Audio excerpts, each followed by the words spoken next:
$1 invested in project preparation crowds in at least $10 to $30. Smart about it, you can even make it 100, depending on how you position the stream. The second thing is that when we do our project preparation, we pursue a value chain approach, similar to what Dr. Jordan has explained to us. So we look at transactions from end to end, from inputs to the ultimate market. More often than not, when most people present projects to banks, they look at one particular angle. But when you look at it as an integrated approach, you quickly realize where the gaps are and what the challenges are. And that way you can actually structure it to ensure that you get a fully holistic technical and financial solution.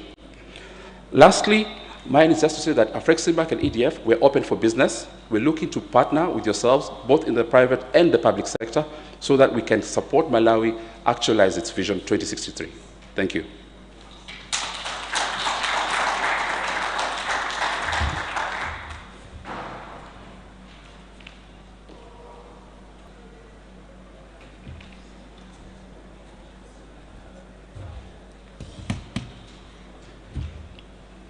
Time, right?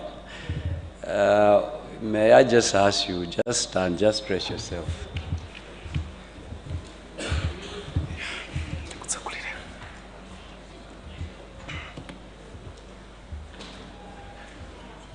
Where's a mouse?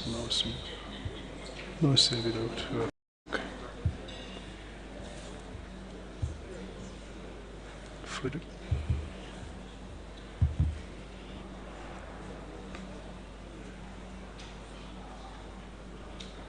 Time. I'll take very little time because Zito has said it all. So I'll just say one or two things from the point of Export Development Fund. First of all, just to say who we are, I'm sure that most of us know us, but we are a baby of the Reserve Bank of Malawi, formed in 2012. We are a creature that was born to solve crisis. We are all aware that our country has suffered a lot from imbalances in as far as the balance of payments are concerned. And we also know that we suffer from supply side constraints. And we've tried to manage from monetary point of view, fiscal point of view, different aspects. But then we continue to suffer the same issues. And then worse, as Dr. Jordan was saying, we suffer worse in terms of trade. Following research, the bank decided to establish an unconventional approach to monetary policy, which is EDF, after noting that resource allocation by the financial sector seems to have market failures, not a problem of the banks, not a problem of the real sector players, but rather the way we have our interests. There was need to balance the competing interests. Commercial banks, they like to park money in safe avenues. As Orlando was saying, they are managing funds on behalf of others, and therefore they need to manage risk. At the same time, it's usually short-term. On the other side, if we are to develop, we need new ventures, we need expansion, and that requires a lot of capital outlay, and that has to be long-term. So you have a mismatch in terms of tenor. You also have mismatch in terms of balancing the risk equation. So EDF comes in that space to de-risk by doing several issues.